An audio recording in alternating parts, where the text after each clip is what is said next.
Assalamu alaikum. Mukhir, please just tell me that I am audible, please. Yes, sir. We'll continue now.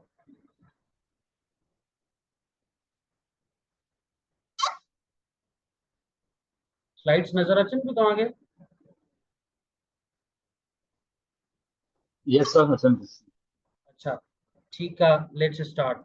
अच्छा, अॼु जो जेको असांजो class हूंदो उहो हूंदो इंट्रोडक्शन खे कीअं लिखिजे, how to write introduction. Thank you. ॾिसो, जेके स्टूडेंट्स जॉइन कनि था ठीकु आहे, फ्री जेको हूअं बि सेशन्स हूंदा आहिनि उन्हनि जो क़दुरु माण्हुनि खे घटि हूंदो आहे। पोइ जेके बि स्टूडेंट्स ईंदा आहिनि असां रिकॉर्ड कंदा आहियूं, पोइ बि लेक्चर जेके बाद में वठणु चाहींदा आहिनि त पोइ वरी उन्हनि जे लाइ असां यूट्यूब ते या फेसबुक ते अपलोड करे छॾींदा आहियूं, लिंक्स वग़ैरह शेयर कंदा आहियूं। असांजो मक़सदु सिर्फ़ु इहो ई आहे त जेके बि छोकिरा या छोकिरियूं फ़ाइदो वठी सघनि था इन सेशन मां, उन्हनि खे फ़ाइदो ॾिजे। ऐं तव्हांखे ख़बर आहे त जेको इंग्लिश एसे आहे, एसे सभिनी खां वधीक फेल कयो वेंदो आहे सब्जेक्ट। जेके स्टूडेंट्स आहिनि उहे सभिनी खां वधीक एसे में था फेल थियनि। ऐं अल्हम्दुलिल्लाह 3 दफ़ा मुंहिंजो एसे पास आहे। CSS स्पेशल में पास हुयो ऐं CSS 2025 में मुंहिंजो 47 स्कोर हुयो ऐं CC 2024 में बि सुठो स्कोर आहे। ठीकु आहे, पासिंग स्कोर आहे CC में। CSS स्पेशल में बि 40 स्कोर आहे। त कुछ सब्जेक्ट्स थी सके तो ठीकु आहे, घटि मार्क्स अचनि पियूं, लेकिन इहो आहे त एसे में सुठा मार्क्स मुंहिंजा अचनि था। उहो उनजो कुझु रीज़न आहे। ठीकु आहे, उहो रीज़न इंशाल्लाह ताला तव्हांखे अॻिते ख़बर पवंदी जॾहिं तव्हां अॻिते सेशन वठंदा हलंदव। अॻिते हलूं था। हाणे इंट्रोडक्शन लिखिजे कीअं।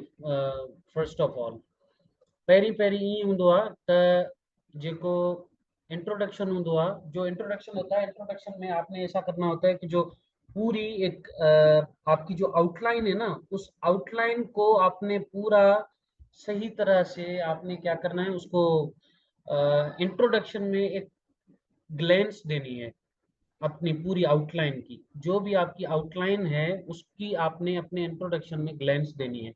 और फिर अच्छा, बाज बच्चे ये करते हैं कि जो उनकी आउटलाइन होती है, आउटलाइन को इंट्रोडक्शन में लिस्ट आउट कर देते हैं। फॉर एग्जांपल 5 कॉजेज बता दिए, 5 कॉजेज को वो क्या करते हैं, फर्स्ट कॉज बता दिया, सेकंड कॉज बता दिया, तीसरा, चौथा, पांचवा, छठा, ये 5-6 कॉजेज बता देते हैं। लेकिन ऐसा हमने बिल्कुल भी नहीं करना होता। वो इसलिए क्योंकि जो आपने आउटलाइन में लिखा है सिर्फ एग्जामिनर को वो नहीं देना। आपने आपने क्या करना होता है, आपने हर वो चीज जो अपनी आउटलाइन में लिखी है उसको कॉम्प्रिहेंसिवली मेंशन भी करना है, और फिर उस हर एक आउटलाइन को, हर एक पॉइंटर को एक एक जुमले में कॉम्प्रिहेंसिवली सपोर्ट भी करना है। फॉर एग्जाम्पल मैं आपको एक एग्जाम्पल दे देता हूँ।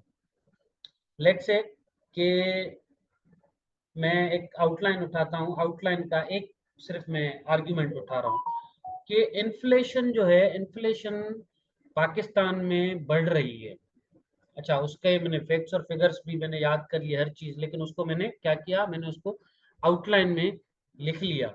तो उसको मैंने करना क्या है, जब मैं उसको इंट्रोडक्शन में लिखूंगा ना, मैं कहूंगा कि भाई पाकिस्तान में जो है, पाकिस्तान इकोनॉमी का मसला ये भी है कि हम इन्फ्लेशन को कंट्रोल नहीं कर पाते। Pakistan is unable to control inflation. ठीक है, अब वाई, बिकॉज आपने कुछ एक रीजन देना है। ठीक है, कि इन्फ्लेशन को हम इस वजह से कंट्रोल नहीं कर पा रहे पाकिस्तान में। तो एक एग्जाम्पल हमने यहाँ पे दिया हुआ है, बल्कि 3 एग्जाम्पल्स मैंने यहाँ पे दिए हैं। CSS के जो टॉपिक्स हैं वही मैंने टॉपिक्स उठाए हैं और आप लोगों को के साथ इंशाल्लाह ताला वो मैं शेयर करने जा रहा हूँ। This is going to be eye opener for many candidates. अच्छा, इसमें पहले हम देखेंगे कि इससे होता क्या है। जो फॉसेट की बुक है मैं उसको फॉलो करता हूँ। अच्छा, देखिए, जो फॉसेट की बुक है वो it's a wonderful book for expository writing. आपको ऑनलाइन मिल जाएगी, ऑनलाइन आप इसको एक्सेस कर सकते हैं। ठीक है, उसको पढ़ें, जो भी सारे उसके चैप्टर्स हैं ना उनको पढ़ना भी है आपने, और उनकी आपने प्रैक्टिस भी करनी है। वो ये किताब ऐसी है कि जो आपसे खुद ही प्रैक्टिस भी करवाती है। अच्छा, पहले पहले हम देखेंगे कि एसे का इंट्रोडक्शन होता क्या है, उसको हम कैसे लिख सकते हैं। दूसरा, 6 तरीके हैं इंट्रोडक्शन को लिखने के, उनको कैसे लिखना है। एसे की आउटलाइन को देखेंगे और फिर मैंने 3 टॉपिक्स आपके लिए दिए हैं, जिनको हम इंशाल्लाह अभी लाइव में आपको दिखाऊंगा कि इंट्रो को हम कैसे लिखते हैं। ठीक है, मैं एक एक चीज आपको इंशाल्लाह ताला एक्सप्लेन करता जाऊंगा। अच्छा, अब देखें, व्हाट इज इंट्रोडक्शन। इंट्रोडक्शन के 2 मेन फंक्शंस होते हैं, ठीक हो गया। पहला क्या है, पहला इंट्रोडक्शन में आप एक्सप्लेन करते हैं कि भाई मेरा जो पूरा ये जो ऐसे 25 पेजेस का 3000 वर्ड्स का होने जा रहा है ना, उसमें मैं क्या बकवास करने जा रहा हूँ या क्या डिस्कशन करने जा रहा हूँ। सॉरी, मैं मजाक कर रहा हूँ, ठीक है। क्या मैं डिस्कशन करने जा रहा हूँ, आप बेसिकली एक ग्लैंस दे देते हैं अपने एग्जामिनर को। एक जो बिग पिक्चर होती है ना, जैसे पहले जब मूवी लॉन्च होती है तो पहले क्या आता है, पहले ट्रेलर आता है, टीजर आता है, टीजर आपकी आउटलाइन हो गई, फिर उसके बाद ट्रेलर आता है। तो ये ट्रेलर क्या है, ये ट्रेलर आपका इंट्रोडक्शन है जो आप देते हैं। अच्छा, 2 फंक्शंस होते हैं इंट्रोडक्शन की, जो कि जिसकी वजह से हम लोग इंट्रोडक्शन ऐसे में लिखते हैं। पहला क्या है जी, कि जो आपकी थीसिस स्टेटमेंट है ना, वो आप देते हैं एसे में। एसे की जो फर्स्ट आपकी, मैं अपनी प्रैक्टिस बता रहा हूँ। मेरी अपनी प्रैक्टिस ये रही है कि मैं अपने इंट्रोडक्शन में अपनी थीसिस स्टेटमेंट लिखता हूँ। मैं डायरेक्ट होता हूँ एग्जामिनर के साथ। मैं कोई वो जो कहते हैं ना कि जनरल से स्टार्ट करना चाहिए फिर स्पेसिफिक पे आना चाहिए, नहीं, मेरा ये नहीं होता। मैं क्या करता हूँ, मैं सीधा स्पेसिफिक पे आता हूँ, जो पॉइंट होती है वही करता हूँ और फिर उसको जो मैंने आउटलाइन में लिस्ट दी हुई होती है उसको एक्सप्लेन करके जाता हूँ। ठीक है जी। तो पहले पहले जो आपकी थीसिस स्टेटमेंट है, जो आपने स्टांस लिया हुआ है, फॉर एग्जांपल एक मैं आपको बताता हूँ एग्जाम्पल कि मुस्लिम ummah is an outdated concept, ये मैंने ऐसे लिखा था। इसमें मैंने फेल किया था, 39 मेरी मार्क्स थी। मुझे याद है किप्स से मैंने एवेल्यूएशन करवाई थी। फर्स्ट टाइम मुझे ये टॉपिक दिया था, मैंने पेपर में अटेम्प्ट भी किया था अल्हम्दुलिल्लाह, लेकिन 39 मार्क्स में मुझे दी थी एग्जामिनर ने 39 मार्क्स इसलिए दी थी क्योंकि मैंने थीसिस स्टेटमेंट में सिर्फ क्या लिखा था, टॉपिक था is Muslim Umma N outdated concept.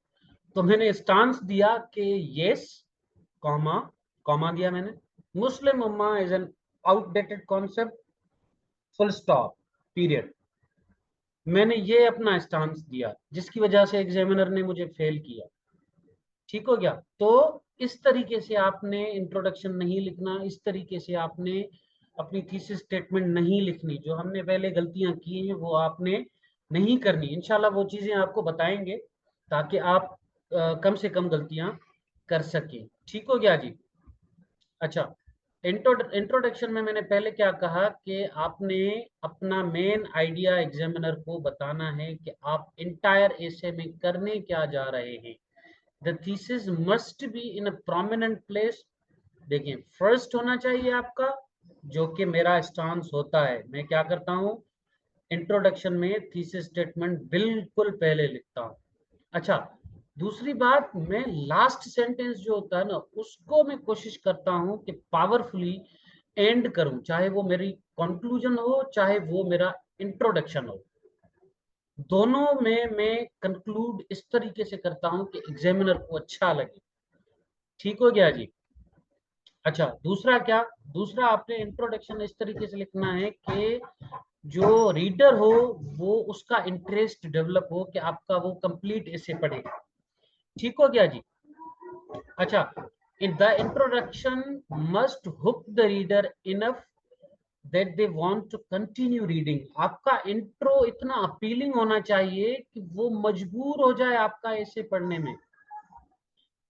आपने ये नहीं करना कि I am going to discuss this और दिस पेपर इज अबाउट फलाना ढिमकाना।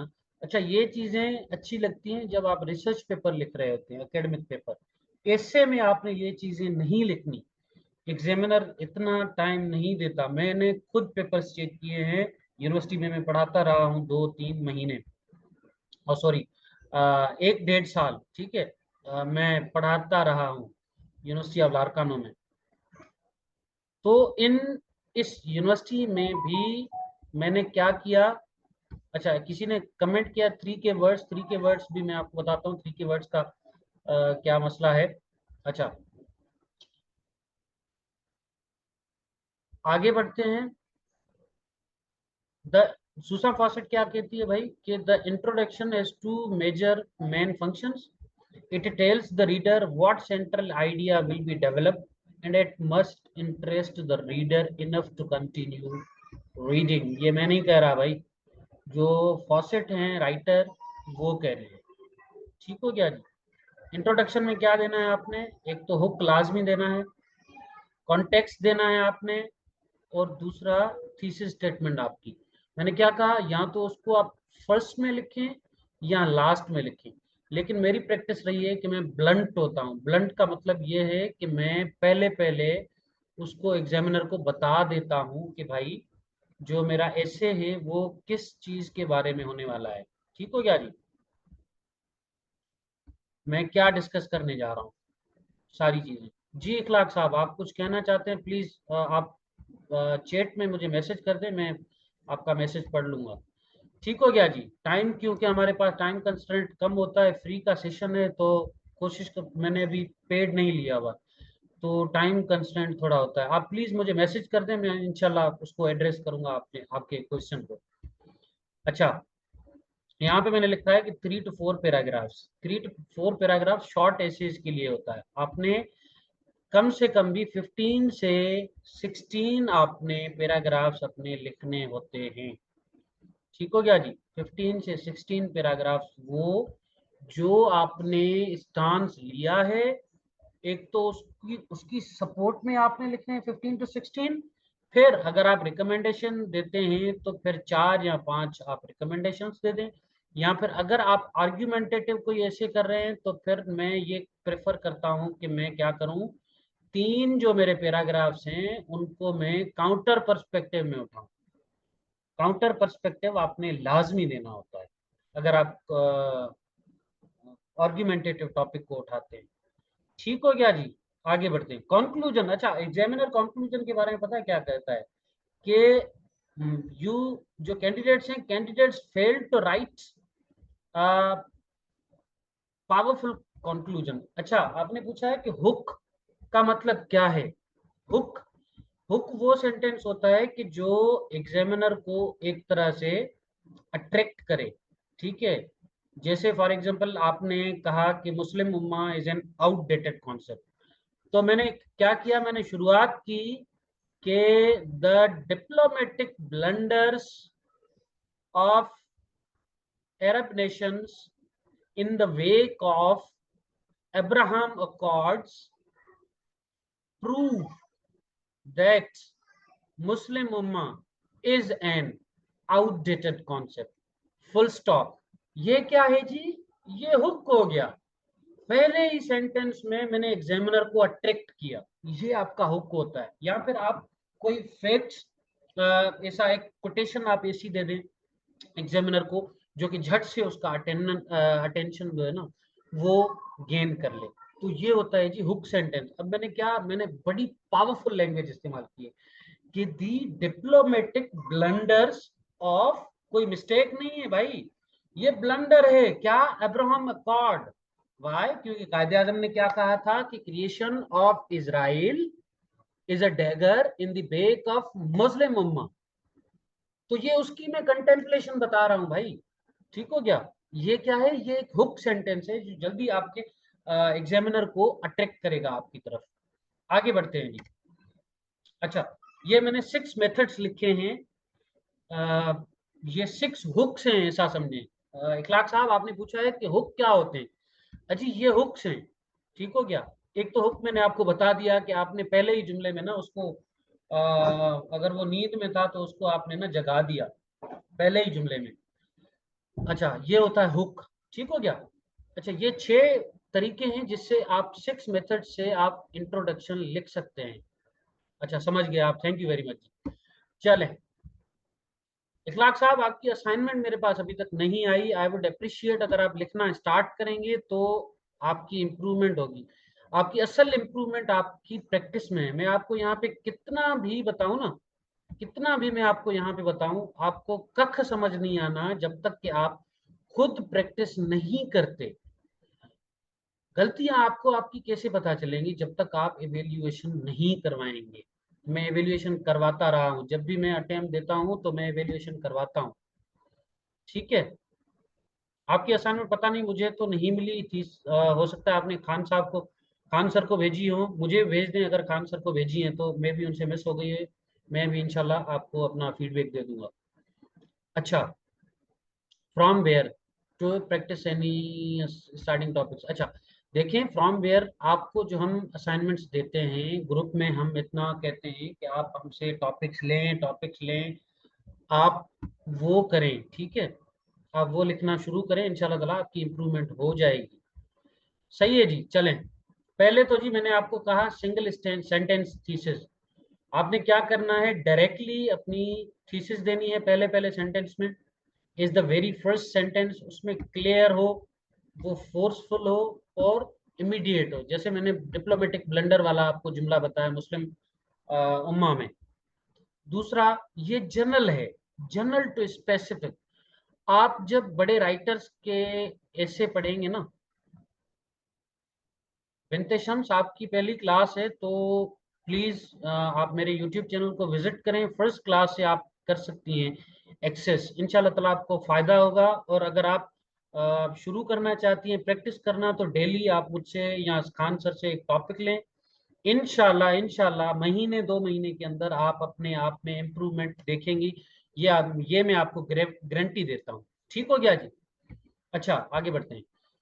जो बड़े राइटर्स है ना, उनके जब आप ऐसे पढ़ेंगे तो उनके ऐसे में यही पैटर्न होता है, वो जनरल से आते हैं स्पेसिफिक पे। फॉर एग्जांपल, अगर डेमोक्रेसी पे कोई टॉपिक है तो वो क्या करेंगे जी, डेमोक्रेसी पे बात नहीं करेंगे, वो पहले बताएंगे कि दुनिया कैसे बनी।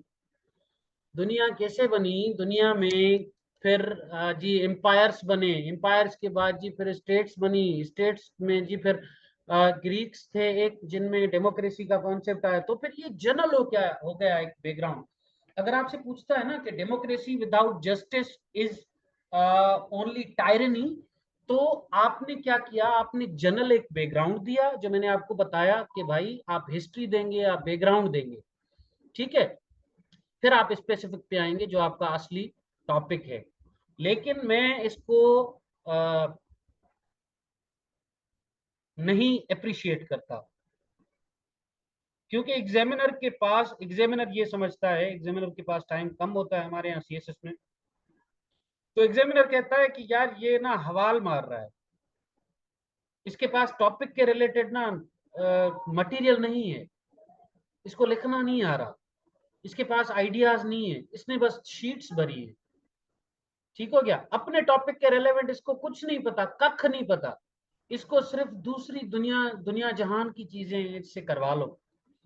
वो कहते हैं ना कि आपसे अगर पेड़ के बारे में पूछ रहा है तो आप क्या करते हैं, पेड़ के साथ एक बकरी को बांध देते हैं और फिर आप बकरी को डिफाइन करना शुरू कर देते हैं। भाई हमने तो पेपर फुल किया था। बिल्कुल भाई, आपने फुल किया था, लेकिन आपने किया क्या था, आपसे पूछा गया था कि what is tree, what are the advantages of tree. आपने क्या किया, बकरी को लिया, बकरी को बांध दिया और फिर आपने कहा कि भाई बकरी ने अपना मुंह ऊपर किया, बकरी पत्ते खा रही है, बकरी ये कर रही है, बकरी घूम रही है। आपने बकरी को स्टार्ट किया डिफाइन करना। तो ये होता है जनरल टू स्पेसिफिक। इसको मैं अप्रिशिएट नहीं करता, लेकिन आप लिख सकते हैं। मैं ये नहीं कहता कि एग्जामिनर आपको फेल करेगा। अगर कोई मेरे जैसा पेशेंट बंदा होगा तो वो आपका इंट्रोडक्शन पढ़ेगा, ठीक है, और फिर आपको मार्क्स दे सकता है, हो सकता है कि। लेकिन वो बड़ी उम्र के एग्जामिनर्स होते हैं, आपको पता है, बड़ा उनको एक्सपीरियंस होता है, वो उनके पास इतना टाइम नहीं होता, मत्था नहीं मारते इतना। अच्छा, आगे बढ़ते हैं तीसरे में। अच्छा, इसको मैं 0 मार्क्स दूंगा अपनी तरफ से कि इसको अवॉइड करें, मेरी तरफ से मैं ये कहूंगा आपको। अच्छा, फिर जी एनेक्डोट होता है और इलस्ट्रेशन। आपने क्या करना है, अपनी स्टोरी को डिफाइन करने से पहले एक स्टोरी, बैकग्राउंड स्टोरी को डेवलप करते हैं। ठीक है जी,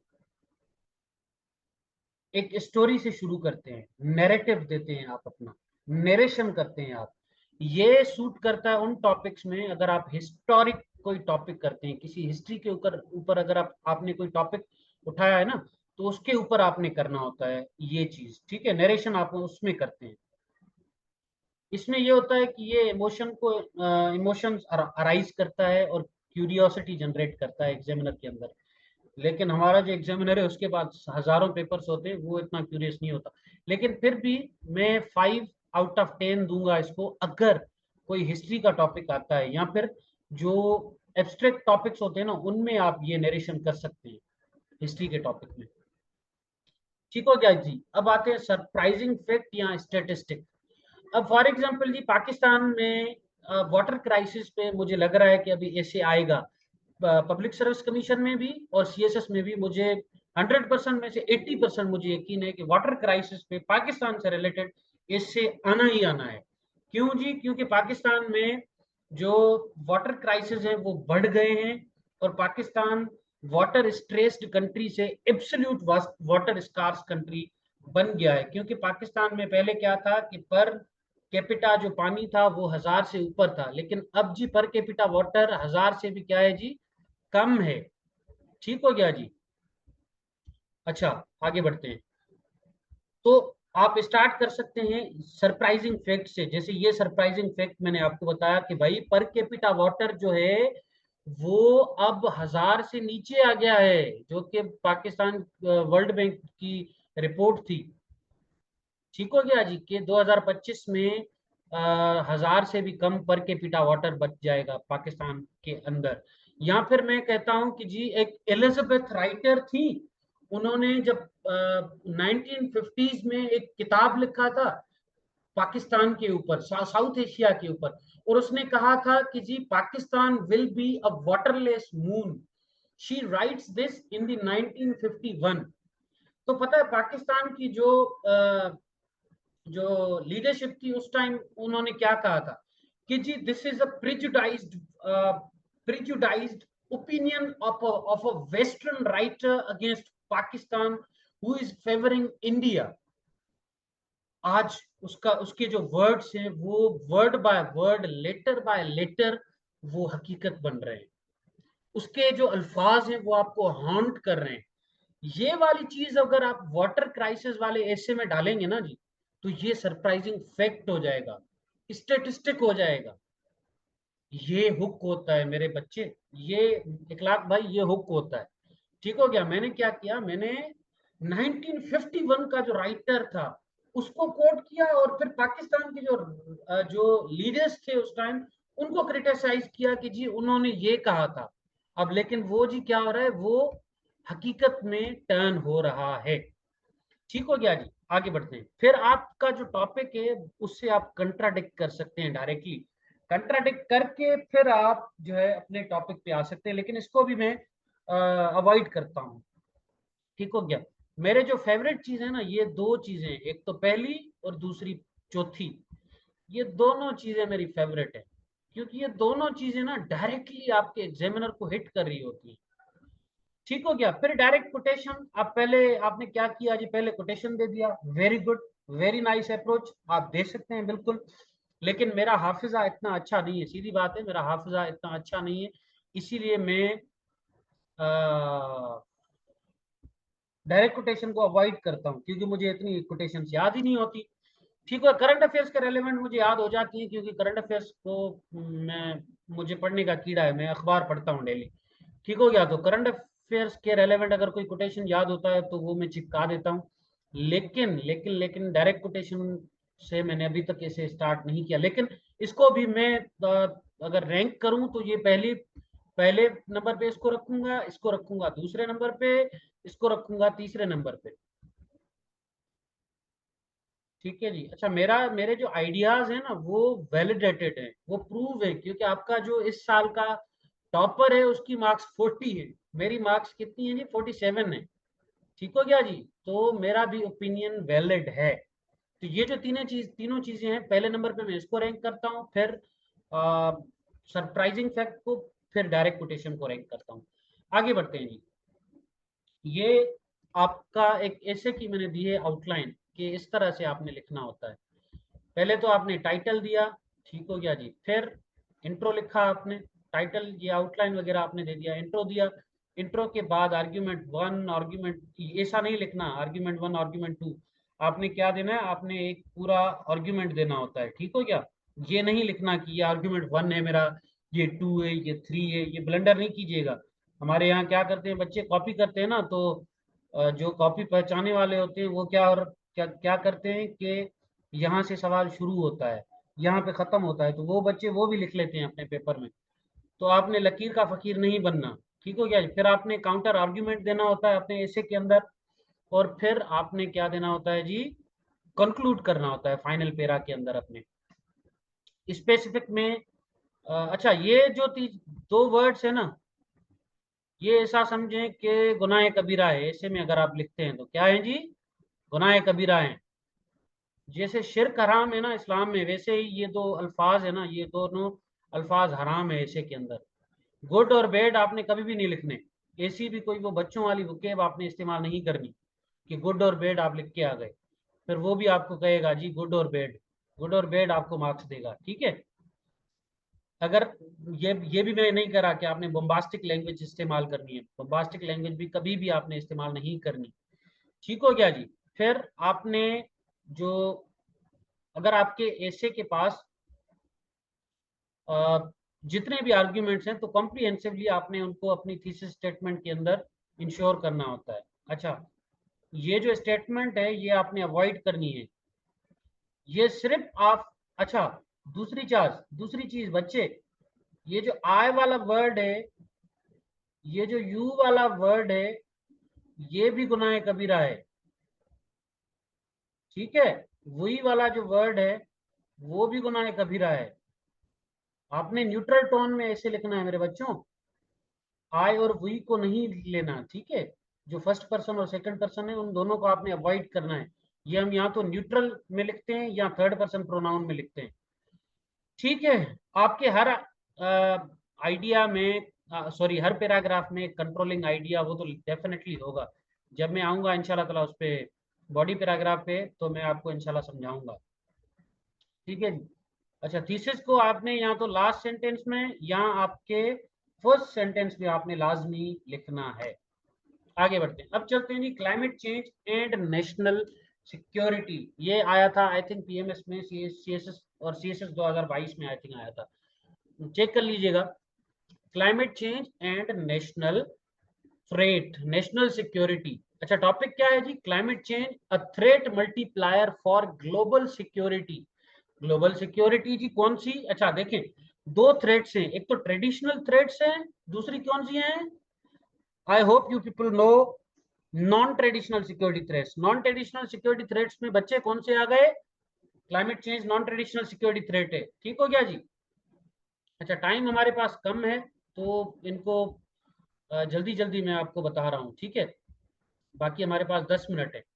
अच्छा जी, ये देखें, climate change is no longer merely an environmental issue. It is a direct threat to national and global security, fueling resource conflicts, displacing populations and destabilizing fragile states. अब देखें, ये क्या कह रहा है, ग्लोबल सिक्योरिटी के ऊपर थ्रेट मल्टीप्लायर क्यों है, क्योंकि रिसोर्स पे कॉन्फ्लिक्ट स्टार्ट कर रहा है ये क्लाइमेट चेंज। पानी के ऊपर पाकिस्तान इंडिया का मसला, पाकिस्तान क्या कह रहा है कि आप डैम बनाए हम उसको तबाह कर देंगे। ठीक है जी। Sir what would be your very first suggestion, who writes और prepares the very first time, please आप मुझे वॉइस कर दें। ठीक हो गया। अच्छा, आर्ग्यूमेंट 1 2 देखते हैं, इनको पढ़ते हैं कि मैंने इनको कैसे लिखा है। अच्छा, यहाँ पे मैंने क्या किया जी, फैक्ट्स और फिगर्स से मैंने ऐसे स्टार्ट किया। इन 2020 the World Bank estimated that over 216 million people could be forced to migrate to within their own countries by 2050 due to climate related disasters, a figure that dwarfs the displacement caused by the world's most destructive wars. अब ये जो मेरी first statement है ये मेरा hook हो गया। ठीक है जी। दूसरी देखें, such a staggering projection reveals that climate change is not merely a scientific or environmental concern but one of the most urgent security challenges of the 21st century. Pakistan already grappling with the aftermath of the 2022 mega floods that submerged one-third of its territory and displaced 33 million citizens, offers a sobering case study. अब ये एक example दे दिया मैंने. As glaciers recede, rainfall patterns shift, and extreme weather intensifies, the resulting resources scarcity, mass migration, and state fragility are rapidly transforming climate change into a threat multiplier that amplifies every existing fault line of the national and global security. अब ये क्या हो गया, ये मेरी thesis statement आ गई आखिरी sentence में, मैंने इसमें थीसिस स्टेटमेंट दे दी है. दूसरे टॉपिक पे आते हैं, डेमोक्रेसी एंड गवर्नेंस इन पाकिस्तान, जो हमारे बच्चों का फेवरेट टॉपिक होता है. अच्छा, प्लीज ये मैं स्लाइड्स आपके साथ शेयर करूंगा या फिर मैं आपके साथ ये वीडियो लिंक शेयर करूंगा, इसको आप डिटेल से देखिएगा, एनालाइज कीजिएगा कि आर्ग्यूमेंट 1 को भी मैंने कवर किया हुआ है इंट्रोडक्शन में, आर्ग्यूमेंट 2 को भी, आर्ग्यूमेंट 3 को भी, और काउंटर आर्ग्यूमेंट को भी, और जो मेरी थीसिस स्टेटमेंट है उसको भी मैंने इस इंट्रोडक्शन के अंदर कैसे दिया हुआ है. ठीक हो गया. Democracy is the worst form of government, किसने कहा था जी? चर्चिल ने. अब मैंने इसको कोटेशन से स्टार्ट किया.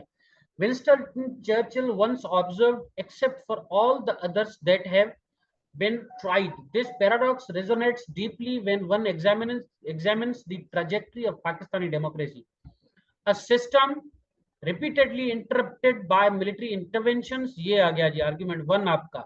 Distorted by feudal hierarchies, अब ये आ गया आपका argument 2.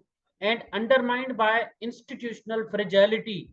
ठीक हो गया जी. Since independence in 1947, Pakistan has oscillated between authoritarian rule and fragile civilian governments, never allowing democratic culture. अजी मेरा ये थर्ड जो पॉलिटिकल कल्चर वाला आर्ग्यूमेंट है वो भी मैंने देखे कैसे स्मार्टली इसको इंक्लूड किया अपनी आउटलाइन के अंदर. To take deep root, the country's 75-year experiment offers a cautionary tale. Holding elections is not synonymous with practicing democracy.